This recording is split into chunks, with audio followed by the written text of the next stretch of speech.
Good afternoon.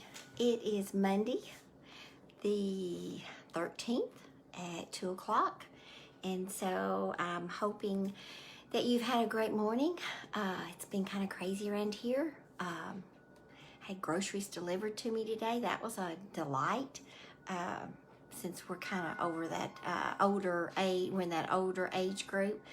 So I found a grocery store that brought it, and they brought it right during the time that I normally would have done my cooking segment. So so we're starting late today. Hey Helen, glad you're on here today. I pondered all kinds of things to make today. I made some bread earlier, and I may do that another day.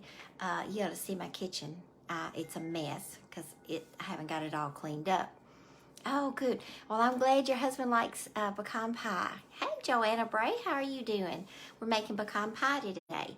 I'm going to make it like I've always made it. I've made it this way ever since forever.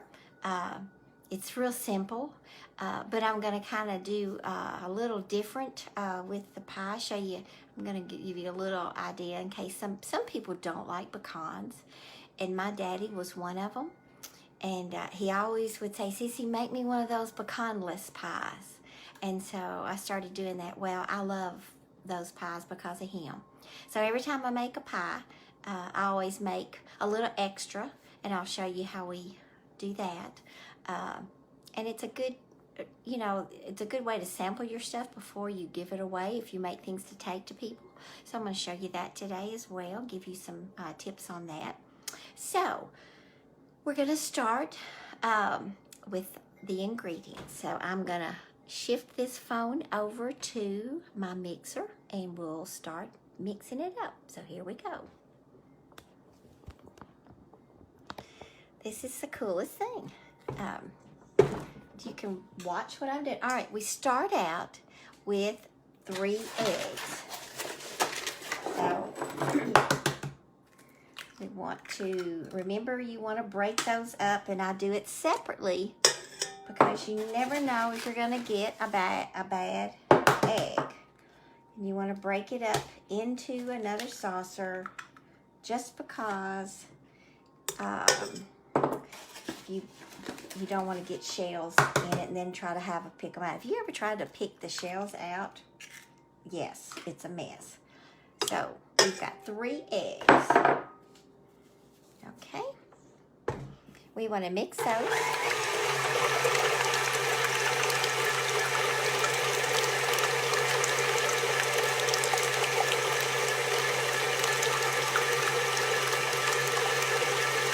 Okay, again, I've always found it works better for me if I mix each ingredient separate, and before I don't add everything all at once.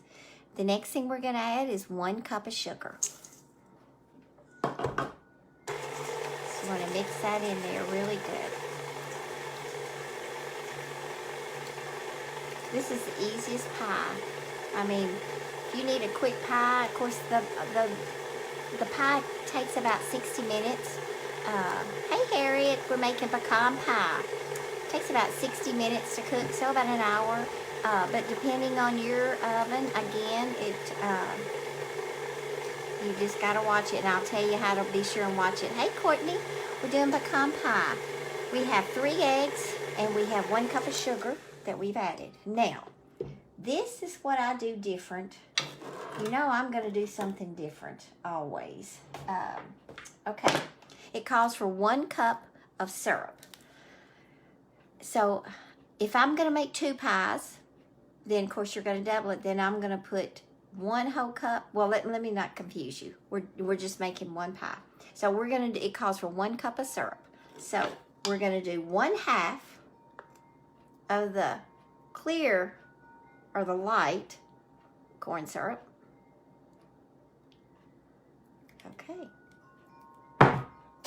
And this is what makes my pies different. Is because I do 1 cup, I do 1/2 cup of the light, and then I do 1/2 cup of the dark. That's what makes the difference. I've told you my secret now. There's no excuse for you not to be able to make this. I always try to use my little rubber spatula here because it will get all of that good syrup. And you don't want any of it to waste. Okay. All right. So it's okay to add both of those since it's the same thing. And then stir.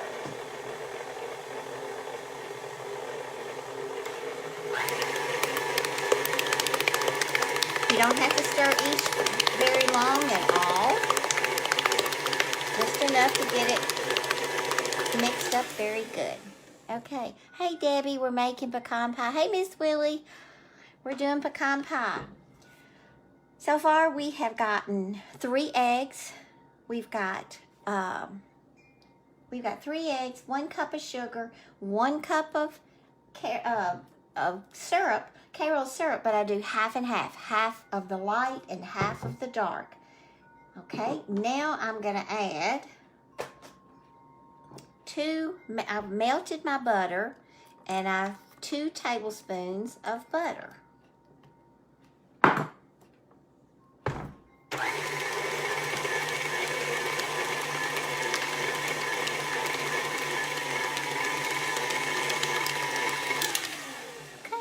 And then 1 tablespoon of vanilla.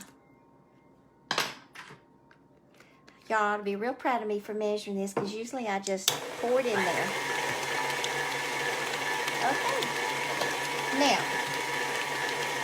if you're like me, like I mentioned before, let me go up here and talk to you a minute. If you're like me, you like to, hey Paula, we're making pecan pie.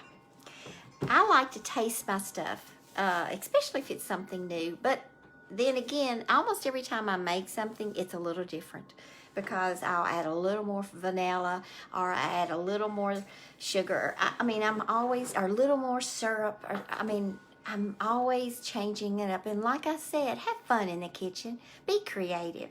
Make your own. Take this that I'm showing you guys and then just do your own thing. Add stuff. Don't be afraid because it will not mess up. I promise you. Okay. Because of my daddy, like I said, Daddy always asked for pecanless pies. He didn't like pecans. Hey, Sammy. Hey, Elizabeth. We're doing pecan pie. And because of that, I got used to eating the pie without pecans because of Daddy. And it's almost like a real rich chess pie. It's really good. So what I do, I always have this little bowl, and this is a great little bowl because you can stick it in the oven, then stick it right in the refrigerator if you want to or whatever. It doesn't really matter. But this is my sample bowl. And whether I'm making a cake or a pie,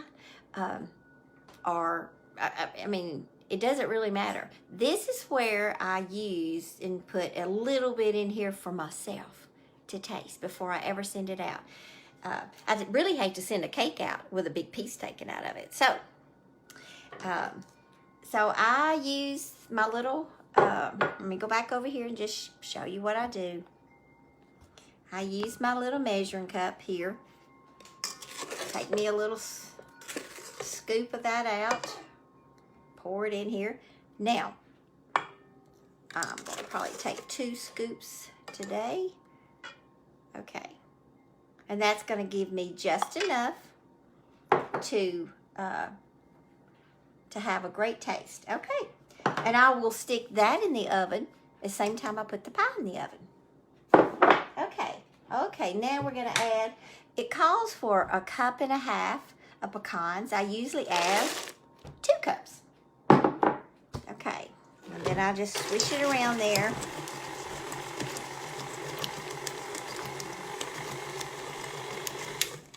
Okay, guys. Now, let's back that up just a little bit. Here's my pie shell. Now, this is a deep dish pie shell. So, it's probably, it should fill it to the top. We'll see how good.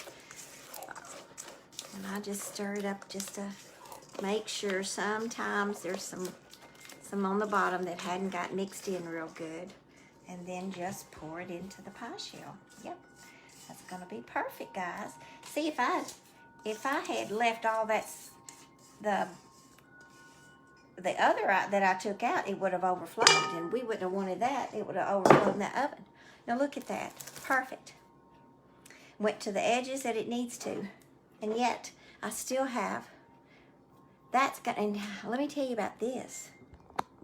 When this comes out of the oven, what I will do, you remember when I made the pie crust and I broke them up in pieces? Well, that's always in my refrigerator because I never know what I'm going to make. So when this comes out, I will take some of that and put it on those little broken up pie crust. And I've got some whipped topping to put on top of that. Oh, it's going to be yummy. Hey, Dana. We're making pecan pie. So guys, that's it. That is it. I'm gonna put that in the oven and let it be cooking. Excuse me 1 second. And all right, so I'm gonna go over this again. I will take a picture of this when it comes out, so you'll see what it looks like. Oh, forgot the best part. Excuse me. Put that in there too. And I will as well show you what that looks like too. Okay, so we've got 3 eggs, 1 cup of syrup, but it's half and half. 1 cup of light and 1 cup, a half a cup of light and a half a cup of dark. See, I'm used to making double when I make pecan pies. 2 tablespoons, let's see, a cup of sugar, 2 tablespoons of melted butter, 1 teaspoon of vanilla, and 1.5 cups of pecans, but I usually put 2 cups. So that's it, and you cook it on 350 for about 1 hour. Hey Mark, how are you doing? And Kathy, good to see you. Brenda, good to see you on there today. The way that you know that pie is done, if you push on it and the very center should move just a hair. Just a hair. So I really don't time things. I kind of have a general idea. I'm looking at it. If it's an hour, then I'm going to check it in 30, and then I'm going to check it in 40, and I'm going to be, I don't ever put a timer on, never, because you never know. You need to check your stuff often. And so, but when you move it, when you take the finger and push on it and it's still moving, it's not ready. But when it's just the center, it's just barely moving, then take it out, because like I've told you before, it'll cook once you take it out. So that's it. That is the easiest thing. You see, it took us 15 minutes, and that's just with me talking and everything too. It's about 5 minutes to throw all that together. The hardest part is cooking it. Taking the time to cook it. So, Jessie, we just made a pecan pie. You'll have to go back and watch and see what we did. But it's in the oven, and there's nothing any better than that, and whipped cream or ice cream with that.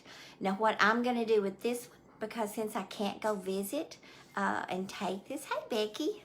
How are you doing? We just made a pecan pie, and it's in the oven. But what I'm going to do when it comes out and it cools, I'm going to freeze it. Pecan pies are the best pies and the easiest pies to freeze. And then when you need one, you take it out and it's ready. So that's what I'm going to do with this pie, because I can't get out and take it anywhere right now. So I'm going to have it, unless somebody wants to drive by here and honk, and I'll bring it to them. So that's an option. Okay. The thing I wanted to talk to us about today, when I was studying this morning, and I got to thinking, let me go back. I hope everybody had a great Easter in their home and with their different churches. They had, virtual church, and we had we had sunrise service, and that was so fun. It was kind of crazy because I started out in the backyard because I wanted the field to be behind me, and as the sun come up, I thought that would be so pretty. And well, as soon as I got out there and got everything ready, it started raining, so that didn't happen. So I had to grab everything and run to the front porch. But that was my backup plan. I was prepared for that, and that was fun. I always love doing a sunrise service outside. And then Brother Steve did a great message in the pulpit. And what was so funny, I've got to tell you guys, the iPad, for some reason, wouldn't connect to the system. And so, I mean, I'm like panicking. And he's like, well, I don't have to do it. I said, no, you got to do it. Everybody's waiting for you to do this. So I said, no problem. I'll just take my phone out and I'll film it, video you. And he said, okay. So I stood there right in front of him and I turned it on and started videoing. Well, that was a bad idea, let me just tell you, because he preached for 20 minutes. And I'm like, and then he prayed. So maybe it was a 23-minute, I don't know, something around there. But what was so funny about the whole thing is I couldn't move. I had to hold that phone all that time. I should have thought I need to sit down first and then prop my arms on something, and so I'd have a prop and everything. I didn't think, because I was just thinking I got to film this for him so he can do this, because I knew you guys were waiting. When that was so hard, because I knew I had to hold still and not shake, and and I was praying the whole time, God, please don't let me drop this phone, or please don't let my arms give out. And he did. It was just a small request, but he did just that. Now, when it was over, oh my goodness, my arms, and just, yeah, it hurt then. But thank goodness I was able to get that and video that. But worked out, and God blessed. But I was thinking this morning as I was going over everything, and I thought, we're still in the Easter season. Easter didn't end yesterday. Easter season is for 40 days. We've got 40 more days of the Easter season. And I got to thinking, wonder why Jesus stayed around. Why did, he could have, when he arose, he could have went straight on up to be with the Father. I mean, with what he's been through and what he went through, that's exactly what you would think he would want to do, but he didn't. And have you ever wondered why? I mean, he stayed around, and he stayed around because he could not leave the people without letting them know that he was alive, that really what he said was going to happen did happen. And he was there, and he ministered. He went back to everybody and gave them hope. He still healed. He even sat and ate fish. I mean, even after he was resurrected. And if that is not a comfort to us today, that he is never going to leave us nor forsake us, ever. Because if any time he needed to have done that would have been then, right after what he had been through. And he chose not to. I mean, he stayed 40 more days ministering to his people and comforting them. And he does, now he's in our hearts, and he does that to us every single day. And I thought, how precious is our Lord. I mean, I can't even, and I know you can't either. You can't even fathom just how much he really loves us. So that was what I wanted to share with you today, is during this 40 days, like I said, it's still an Easter season. It's a time of rebirth, new life. It's a time that maybe you start new traditions with him. I mean, every time you look outside, today I was walking out and there was a tree that had not even a bud on it 2 or 3 days ago. And today when I was taking Annie out, it's full of little buds. So it's beginning to bring life to a dead tree. It looked dead. It looked barren and lost and dead. And now it's beginning to have some life. So I just pray that during this 40 days, that we can begin a new life with Jesus, that we can renew and and inspire one another, lift each other up, and just, I mean, God can take this situation that most of us are in our homes, to take this time and do something special, whatever it may do. I mean, whatever we can do to encourage and inspire and to lift one another up. So, hope you enjoy your pecan pie. If you, again, let me give you the recipe for it. It's 3 eggs. It's a cup of sugar. It's a half a cup of light corn syrup and a half a cup of dark corn syrup. That's the difference in my pies. 2 tablespoons of butter, 1 teaspoon of vanilla, and about 2 cups of pecans cut up. And cook it for about an hour on 350. So I hope you enjoyed this little segment, and let's take a moment and go to be with the Lord. I mean, go and pray and spend some time with Him. Dear God, we're so thankful, Lord, that we can come to you, and we know, God, you will never forsake us or leave us. You're going to always be here for us, no matter what it is we need. And I thank you for that, God, that you love us that much. And I pray, God, that we don't disappoint you, that you will use us in such a way that hearts are touched, that lives are changed, and that we just draw closer and closer to you. I just pray, Lord, that in these next few days, that if we've had sadness or we're carrying an extra heavy load or whatever it is, that we just lay that down at your feet, Lord, because your shoulders are strong and you can carry that for us. And I just pray that you lift those burdens for the ones that are carrying that kind of a load, and just show them, Lord, that you're going to carry them through that this time, and that's how much you love them. I love you, Lord, and so thankful, God, for everything you do in my life, in our church's life, in our friends' lives, and in this country, Lord. I know you're watching over us and you're taking care of everything that we need. And I pray in Jesus' name, amen. Guys, go have a great day. Make you that pecan pie. And hey, Kelly, I miss you too. Lisa, miss you. Hey, Sarah, miss you, sweetie. And Diane, good to see you. Y'all just go have a great day, and I'll see you tomorrow.